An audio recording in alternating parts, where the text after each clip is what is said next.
Good morning. During the time of Jesus, if your profession is collecting tax, it means three things. If you are collectors, meaning to say, number one, meaning you are an educated person. Educated because at least as a tax collector, it presumes and it assumes that you know how to write and you know how to count. Second, if you are a tax collector, it means you are wealthy, rich. Why? Because money is your business. And third, if you are a tax collector, meaning you are smart but sinful. Matthew is that kind of person. He was educated, wealthy, smart, but sinful. Now, as a tax collector, he had everything in life except one. He had no peace. No peace in his mind. Why is that? Because I've told you this one before. During the time of Jesus, people hate tax collector.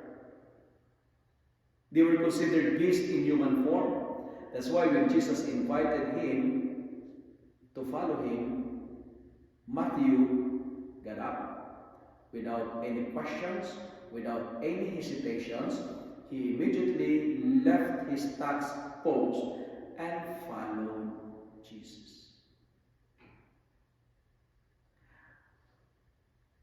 The message of today's gospel is this.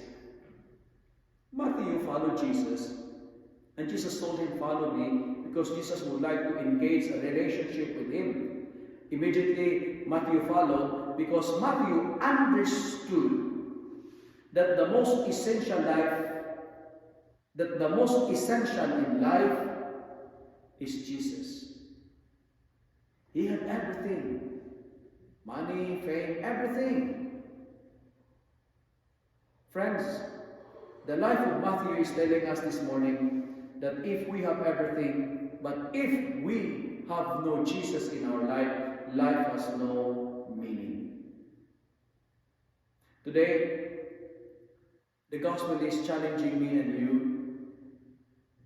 We need to journey and we need to befriend with sinners. Do not be allergic to be with sinful people. Because in the gospel, the joy of God is dining. The joy of the Lord is eating and partying with the notorious sinners like the tax collectors and the prostitutes. That's why the scribes and the Pharisees, they're complaining and they said, "Why does your teacher eat with tax collectors and sinners?" It's a taboo, it's a scandal for them. They cannot accept that one, a master dining and eating with notorious sinners. That's why Jesus told them, "I did not come to call the righteous, but sinners." Jesus is a friend of sinners, but He is telling us also of this beautiful message. We need to hate sin, but we need to love sinners. Hate sin, but love sinners. Now,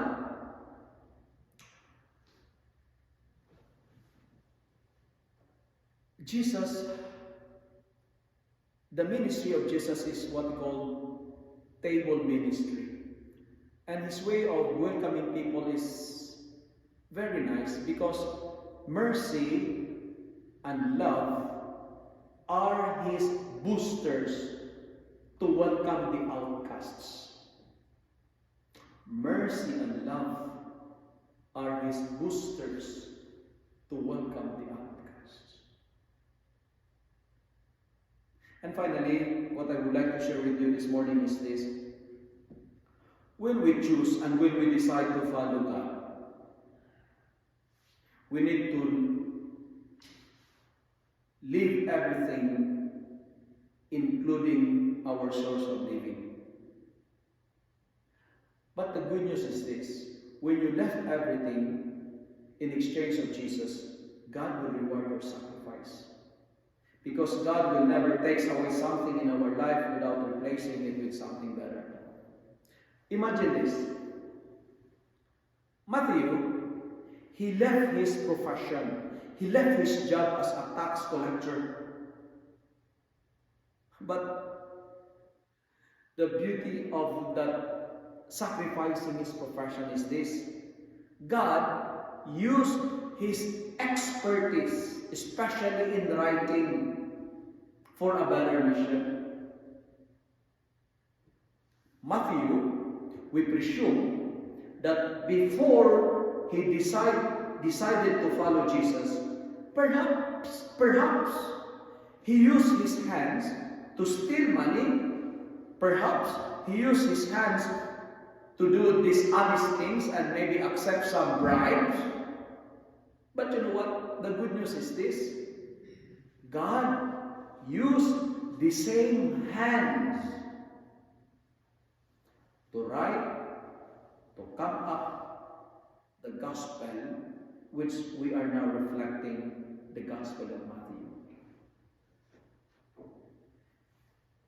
The hands that was used by Matthew for corruption, for dishonesty, for bribery, is the same hands used by God to write the book, the Gospel of Matthew. Why I am sharing this one? Because I would like to share with you this final point, that sometimes in our life, our weakness will one day become the source of our strength. That one day, our shame today will one day make us proud.